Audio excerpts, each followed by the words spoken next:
हाँ जी बच्चों, स्वागत है नए वीडियो में औसत के। जैसा कि आप हमारे चैनल में लगातार आप अच्छे अच्छे वीडियो को पा रहे हैं, ऐसे ही आप बच्चों सहयोग करते रहिए। हमारे चैनल को लाइक करते रहिए, दोस्तों को फ्रेंड्स को सब्सक्राइब शेयर्स करते रहिए और उनको सब्सक्राइब भी कराइए, है ना, ताकि हमारा चैनल और ग्रोथ करता रहे और आपको अच्छे अच्छे वीडियो प्राप्त होते रहे बच्चों। ठीक है, आज का जो कॉन्सेप्ट है वो ये है कि जैसे मान लेते हैं कि कुछ बच्चे थे, यहां पे कुछ लोग थे, ठीक है, मान लेते हैं n पर्सन थे। इन n पर्सन में, n लोगों में जो औसत था, इनका जो औसत था मान लेते हैं x है। अब ये औसत भार होगा या औसत आयु होगा, औसत लंबाई होगा या कुछ भी होगा, या औसत अंक होगा, कुछ भी, इनका कोई ये औसत है, किसी भी चीज का औसत। अब एक नया बंदा आ रहा है, हम लोगों ने एक कॉन्सेप्ट पढ़ रखा है जहां पर एक ज्यादा था और एक आ रहा था, या दो गए हुए थे, दो आ गए थे, लेकिन यहां पे कोई जा नहीं रहा है, या तो केवल कोई आ रहा है और एक अभी और बताएंगे, या तो केवल कोई कहीं जा रहा होगा यहां से। अगर मान लेते हैं ये कोई एक बंदा आ रहा है, एक सिंगल बंदा आ रहा है और ये सिंगल बंदा इसके बराबर है, अगर इसकी वैल्यू x ही है तो जो नया औसत होगा, न्यू एवरेज होगा, वो वही रहेगा। भले नया बंदा आएगा तो टोटल तो बढ़ जाएगा, लेकिन चूंकि नया बंदा जो आ रहा है वो उतने के ही बराबर है जितना यहां के पहला औसत, मतलब जितना यहां का पहले जो औसत था वो उतना ही है। अगर यहां का औसत x ही है और नया वाला बंदा x ही आ रहा है तो औसत बिल्कुल वही रहेगा, बदलेगा नहीं। और अगर नया बंदा जो है वो x से ज्यादा आ रहा है, मान लेते हैं जो बंदा है वो x से बड़ा है, ग्रेटर देन x है, तो फिर नया जो औसत होगा बेटा वो बढ़ जाएगा। सिंपल सी बात है, अगर नया वाला ज्यादा आएगा तो नया औसत जो है वो x से बढ़ जाएगा, और अगर आने वाला बेटा x से कम होगा, छोटा होगा x से, लेस देन, तो नया औसत क्या हो जाएगा बेटा, घट जाएगा। सिंपल सी बात है, बहुत अच्छी बात, ये सबको बता रहा। लेकिन अगर मान लो n पर्सन है, इनका औसत x है और एक बंदा यहां से जा रहा है, और ये बंदा जो जा रहा है इसका वैल्यू अगर x ही है, x ही है, तो जो बचे लोगों का औसत होगा, शेष लोगों का औसत जो होगा, शेष औसत, रिमेनिंग शेष लोगों का औसत वो भी उतना ही रहेगा, क्योंकि अगर यहां का औसत x है और जाने वाला भी x ही है तो औसत नहीं बदलेगा, औसत वही रहेगा। हाँ, अगर नया वाला x से कम है, या चलो x से बड़ा है, ग्रेटर देन x है, x से बड़ा है, तो जो शेष लोगों का बेटा जो औसत होगा ना बेटा, वो शेष लोगों का औसत x से कम हो जाएगा। जाने वाला अगर x से बड़ा है तो औसत घटेगा, और अगर जाने वाला x से छोटा है तो शेष लोगों का बेटा औसत क्या होगा, बढ़ जाएगा, x से बड़ा हो जाएगा। तो मतलब आने वाले में तो सीधा सीधा है, आने वाला अगर आने वाले यहाँ के औसत के बराबर है, आने वाला उतना ही है जितना यहाँ के पहले का औसत है, तो औसत उतना ही रहा। अगर आने वाला पहले वाले के औसत से ज्यादा है तो औसत बढ़ जाएगा, और आने वाला औसत से कम है तो औसत घट जाएगा। यहाँ पे क्या है, उल्टा है, जाने वाला अगर बराबर है इसके तो कोई दिक्कत नहीं, उतना ही रहा औसत, लेकिन अगर जाने वाला यहाँ के औसत से ज्यादा है तो शेष लोगों में कमी हो जाएगा, जाने वाला अगर यहाँ के औसत से कम है तो शेष लोगों में वृद्धि हो जाएगा, बढ़ जाएगा औसत। मतलब ये कॉन्सेप्ट क्या है कि जब यहां से कोई गया और मान लेते हैं कोई यहां पे कोई आया, मान लेते हैं, और आया अगर ज्यादा है, ये ज्यादा है x से, तो फिर कितना ज्यादा है, तो जो अमाउंट ज्यादा होगा वो सब में डिस्ट्रीब्यूट होगा, मतलब कद्दू कटेगा और सब में बटेगा। ठीक है, अभी समझ में नहीं आएगा ये क्या कह रहा हूं मैं, कद्दू कटेगा, क्या काट रहा हूं मैं, कद्दू कद्दू। ठीक है, आप पहले क्वेश्चन से समझेंगे क्या है इसका मतलब भाई। पहला सवाल आपके सामने रख रहा हूं मैं, लिखा हुआ है कि एक कक्षा के 53 छात्रों का औसत भार, एवरेज वेट 37 केजी है, 53 स्टूडेंट्स हैं बेटा, इनका जो एवरेज वेट है, औसत भार है, एवरेज वेट वो दिया गया हुआ है 37 केजी। ये कह रहे यदि अध्यापक का भार शामिल कर लिया जाए, अब तो बताओ 53 लोगों में अगर अध्यापक आ जाएगा तो कितने पर्सन हो जाएंगे? 54, 54 हो जाएंगे। अध्यापक आ गया तो लोग हो गए 53, नहीं लोग 54 हो गए, तो कह रहे हैं औसत भार 500 ग्राम बढ़ जाता है। अब कुछ लोग क्या करते हैं, 500 ग्राम बढ़ रहा है तो क्या करते हैं, बोल देते हैं इसको किलोग्राम में कर लो, तो ये 0.5 केजी आ गया। 1000 का भाग देते हैं क्योंकि 1 किलो में 1000 ग्राम होते हैं। 1000 का भाग दिया तो 0.5 केजी आ गया, और इसको वृद्ध दिया तो इसको इसमें जोड़ दिया तो यहाँ 37.5 कर दिया। फिर इसका इंटू करा देते हैं, इसका इंटू कराते हैं। अपन देखो यार थोड़ी सी और बड़ी डिजिट होती ना तो गुणा करने में दिमाग खराब हो जाता, करना ही नहीं है ये सब। आप मुझे बताओ कि औसत कितना बढ़ रहा है, तो बोलेंगे 500 ग्राम बढ़ रहा है। 500 ग्राम बेटा औसत बढ़ रहा है तो कितने लोगों में बढ़ रहा है? जब टीचर आ गया तो लोग कितने हो गए? 54 हो गए। तो 500 ग्राम की वृद्धि बेटा 54% में हो रही है, तो कुल अगर मुझे वृद्धि निकालनी बच्चों, तो टोटल वृद्धि निकालने के लिए हमें इसका इसमें गुणा कराना है। 54 में ये इंक्रीमेंट हुआ है, 500 ग्राम की वृद्धि 54 लोगों में हुई है, तो इसका इसमें गुणा कराया बच्चों हम लोगों ने, तो ये आ जाएगा तुम्हारा 5 20 25 25 2 27 27,000 ग्राम। इसको किलोग्राम बदल लेंगे, 1000 का डिवाइड करेंगे बेटा तो 27 किलोग्राम हो जाएगा, और 27 किलोग्राम की वृद्धि हुई है। तो इसका मतलब है ये टोटल इंक्रीमेंट हुआ है, इसका मतलब है कि टीचर बेटा ज्यादा भार वाला है। अगर टीचर इतने का ही होता तो औसत बदलता ही नहीं। टीचर ज्यादा है तो औसत बढ़ा है, आया है आने वाला अगर ज्यादा होता है तो ही औसत बढ़ता है, और औसत बढ़ गया है इतना, कुल कितना बढ़ गया है 27, ये कुल वृद्धि हुआ है, टोटल इंक्रीमेंट हुआ है, तो टीचर इतना टोटल ज्यादा है। और किससे ज्यादा है? यहां के पहले वाले औसत से। आने वाला हमेशा पहले वाले औसत पर डिपेंड करता है। तो बताओ बेटा टीचर का अगर मुझे भार निकालना है बच्चों, तो जितना यहाँ का पहले का औसत था उसमें इतना जोड़ देना है, और आपको टीचर का वेट पता चल जाएगा 64 केजी।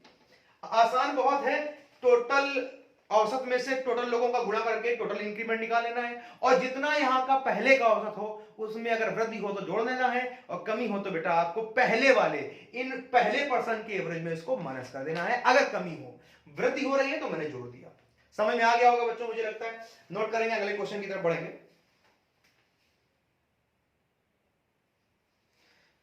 हाँ जी बच्चों, अगला क्वेश्चन, नेक्स्ट क्वेश्चन की तरफ आप बढ़ेंगे। सेकंड क्वेश्चन क्या कह रहा है?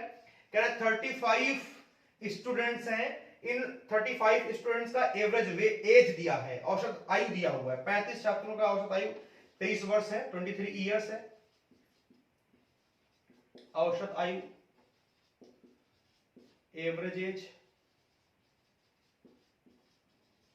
और बेटा इस एवरेज एज में जब क्या हुआ कि एक बच्चा और आ गया, 35 लोगों में से बेटा एक बच्चा और आ जाएगा तो 36 लोग हो जाएंगे, तो क्या हुआ कि औसत 2 माह घट गया। अच्छा बताओ बेटा 2 मंथ्स डिक्रीज हो गया, 2 माह कम हो गया बच्चों, तो ये 2 माह की कमी कितने लोगों में हुआ? 36 लोगों में। तो कुल कमी मुझे निकालनी है बच्चों, तो सीधे सीधे इसमें हमें करना क्या है, 36 का इंटू करा देना बच्चों, तो ये टोटल कमी 72 मंथ की हो जाएगी, 72 मंथ्स की हो जाएगी। अच्छा अगर हम इसमें 12 का डिवाइड कर ले, ईयर बना ले, वर्ष में बना ले, तो बताओ बेटा कितने वर्ष की कमी होगी? 6 वर्ष की। अब 6 इयर्स की कमी हुई है, तो सबूत है कि जो नया आ रहा है वो कम है, कमी कर रहा है। तो नया इस पुराने वाले से इतना कम होगा। तो नए बच्चे की अगर आयु निकालनी है, नए बच्चे की अगर मुझे आयु निकालनी है, एज ऑफ न्यू बॉय, तो हमें करना क्या है, पहले का जितना औसत है उसमें से बेटा ये 6 को माइनस कर देना है। तो बताओ बेटा कितना आंसर आएगा? 17 इयर्स हमारा आंसर आएगा नए बच्चे की। बहुत ही आसान है। ये 12 का डिवाइड मैंने इसलिए किया है कि मंथ को ईयर बनाने के लिए एक वर्ष में 12 महीने होते हैं बच्चों, इसलिए 12 का भाग देके 6 बना लिया। 6 कमी हुआ है तो पहले में घटा दिया है, माइनस कर दिया है। समझ में आ गया होगा बच्चों। अगले क्वेश्चन की तरफ आगे बढ़ेंगे। हाँ जी बच्चों, बढ़ते हैं नेक्स्ट क्वेश्चन की तरफ। अगला सवाल आपके सामने है, लिखा हुआ है 32 छात्रों का औसत भार है 56 केजी। उनमें से 3 छात्र आ गए, उनमें से नहीं 3 और छात्र आ गए और शामिल हो गए, तो अब औसत भार 600 ग्राम बढ़ गया, एवरेज वेट बढ़ गया। तो नए 3 छात्रों का औसत भार बताना। ध्यान रखें यहां 1 लोग नहीं आ रहा है, 3 लोग आ रहे हैं। तो बच्चों बताओ पहले 32 लोग 32% से 32 स्टूडेंट्स से इनका जो एवरेज वेट था, औसत भार था, वो 56 केजी था। एवरेज वेट, औसत भार। 3 लोग आ जाएंगे तो 32 में 3 लोग आ जाएंगे तो बच्चों हो जाएंगे 35, 35 हो जाएंगे। अगर हम ध्यान दें तो कह रहे हैं 3 लोग आ जाने पर औसत बढ़ गया है कितना, 600 ग्राम बढ़ गया। या 600 ग्राम का 600 ग्राम का अगर मुझे वृद्धि हुआ है तो बताओ बच्चों कितने लोगों में हुआ है, तो 35%, 35 लोगों में हुआ है। अब अगर ये 35 लोगों में बेटा वृद्धि हुआ है तो हमने इसमें टोटल निकालने के लिए 35 गुना कर दिया, तो बताओ बच्चों कितना हो गया, ये 6 5 30, 36 घटा 2 3 21 हो गया। इतने ग्राम का बच्चों ये इंक्रीमेंट हुआ है तो किलोग्राम में निकालना है, तो 1000 का डिवाइड कर दिया, क्योंकि 1 किलोग्राम 1000 ग्राम होता है बच्चों, तो 21 किलोग्राम हो गया। अब ये वृद्धि 21 किलोग्राम की कुल हुई है, और बच्चों ये कितने ने करी है, एक ने करी है। अगर एक ने करी होती तो हम इसमें इसको जोड़ देते, लेकिन ये एक ने बच्चों नहीं करी है, ये वृद्धि जो हुई है वो 3 पर्सन्स ने करी है, 3 छात्रों ने करी है। तो अब मुझे याद रखना, अब मुझे इस वृद्धि में दोबारा से 3 का डिवाइड करके इन 3 लोगों में औसत वृद्धि निकालना होगा। तो इन 3 लोगों की जो औसत वृद्धि होगी वो बताओ बच्चों कितनी होगी, 21 में 3 का भाग दिया 7 kg का होगा। 7 kg का इंक्रीमेंट बच्चों हुआ, तो आप इस पुराने वाले में इसको जोड़ दीजिएगा, तो 3 नए छात्रों का औसत आपको मिल जाएगा, औसत भार आपको एवरेज वेट मिल जाएगा। 56 में इस 7 को ऐड करेंगे बेटा तो 63 kg होगा। ध्यान रखें बच्चों, हमने करना क्या है, औसत से जो पहले औसत सब में बढ़ रहा है इसमें सब लोगों को गुणा करके टोटल वृद्धि निकालना है। अब ये टोटल वृद्धि जो किलोग्राम में हुआ वो 3 लोगों ने करा है बच्चों, तो 3 का डिवाइड करना भी है, तो उसका टोटल औसत वृद्धि आ जाएगा। और ये औसत पुराने वाले में है, ध्यान रखें वृद्धि हो तो पुराने में ही जोड़ते हैं, कमी हो तो भी पुराने में घटाते हैं, ठीक है। तो इसलिए हमने पुराने में 21 नहीं जोड़ा, 3 का डिवाइड करके औसत वृद्धि जितना आया उसको इसमें जोड़ के आंसर निकाला है। मुझे लगता है कि समझ में आ गया होगा, ये जो इंपॉर्टेंट पॉइंट है वो आप लोगों ने पक्का नोटिस किया होगा, और इसको ध्यान रखिएगा प्लीज।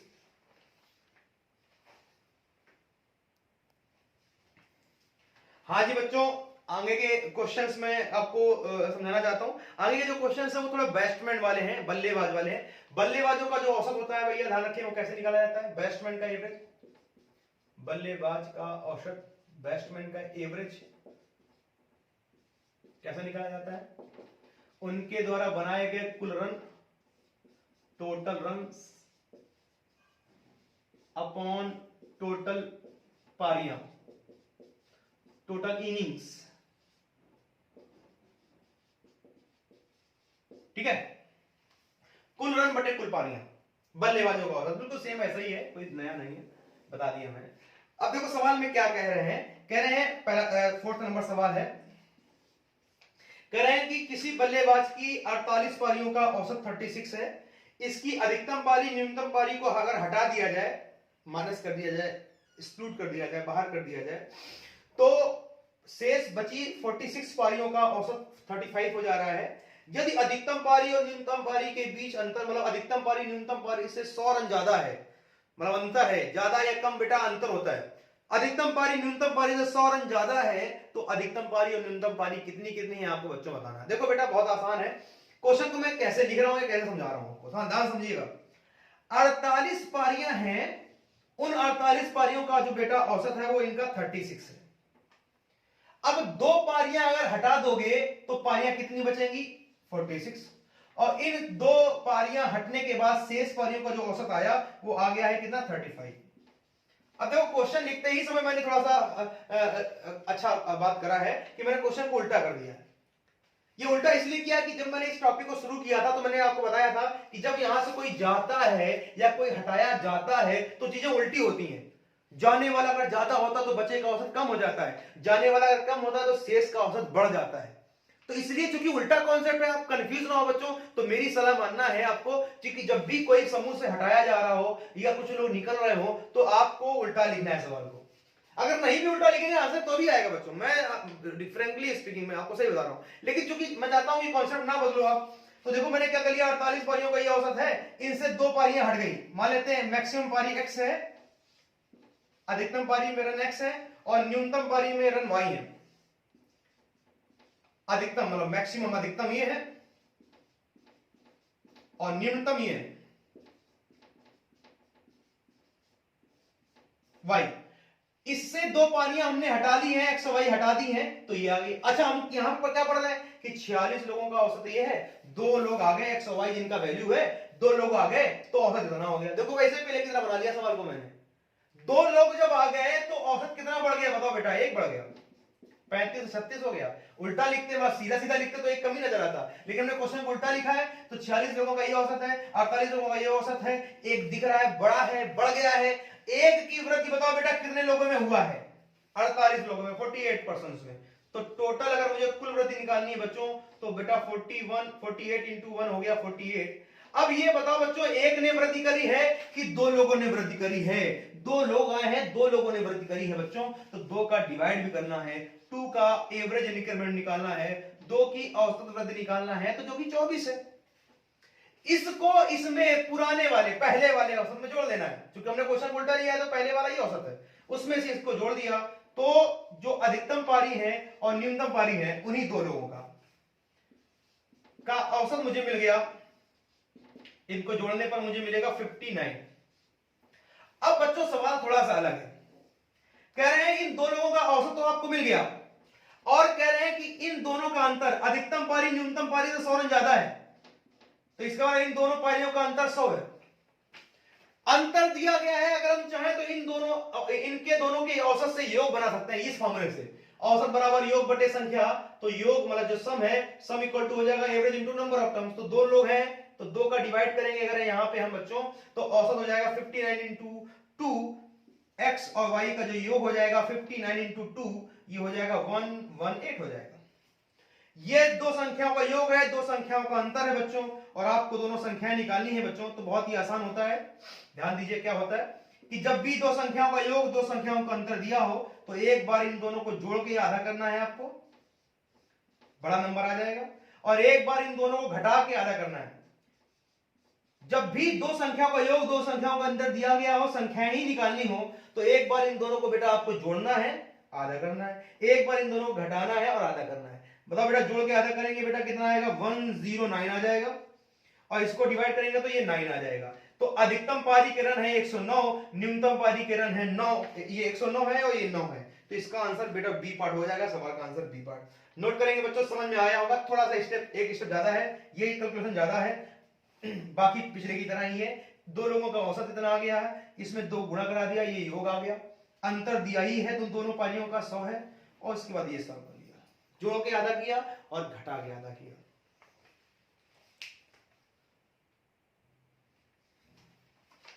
हाँ जी बच्चों, क्वेश्चन नंबर नेक्स्ट 5 नंबर लेके मैं आपके सामने आया, ध्यान से सुनिए जरा, क्या लिखा हुआ है क्वेश्चन पढ़िए, क्या लिखा हुआ है सवाल नंबर 5 में। कह रहे हैं कि एक बल्लेबाज ने 51वीं पारी में कुछ रन बनाए, उससे उसका औसत 59.6 से बढ़ गया, इंक्रीज हो गया, बढ़कर 60 हो गया, तो 51वीं पारी में उसने कितने रन बनाए। बेटा बताओ 51वीं पारी से पहले कितनी पारियां होंगी, 50 पारियों का इन्होंने बोला है, औसत 59.6 है, और 51वीं पारी में जब उसने अच्छे रन बनाए तो उसका औसत 60 हो गया। सवाल का यही मतलब है, कह रहे जब 51वीं पारी में जब उसने अच्छे रन बनाए, कुछ रन बनाए, तो उसका औसत इतने से बढ़कर इतना हो गया, मतलब ये जो औसत है वो इस पारियों के पहले वाली पारियों का औसत है, 50 पारियों का, 51वीं पारी से पहले 50 पारियां होंगी, तो 50 पारियों का ये औसत है, 51वीं पारी में रन बनाए कुछ, तो इसका औसत ये हो गया। अब आपको बताना भी यही है कि 51वीं पारी में कितने रन बनाए उस बैट्समैन ने। तो बेटा ये सवाल नया नहीं है, ये मैच का बल्लेबाज का नहीं है, फॉर्मूले का जरूरत नहीं है। आप देखिए कि यहां वही लिखा हुआ है कि 50 छात्रों का ये औसत है, अध्यापक अगर आ जाए, नया बंदा कोई आ जाए तो औसत इतना हो गया।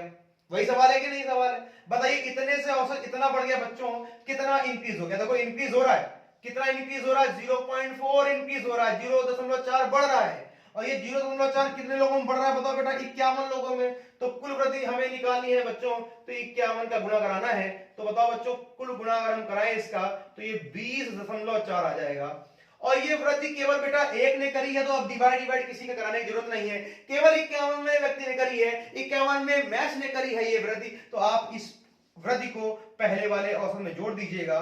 तो जोड़ेंगे तो 59.6 में 20.4 बेटा हम जोड़ेंगे तो मुझे 80.0 मतलब 80 रन मिलेंगे।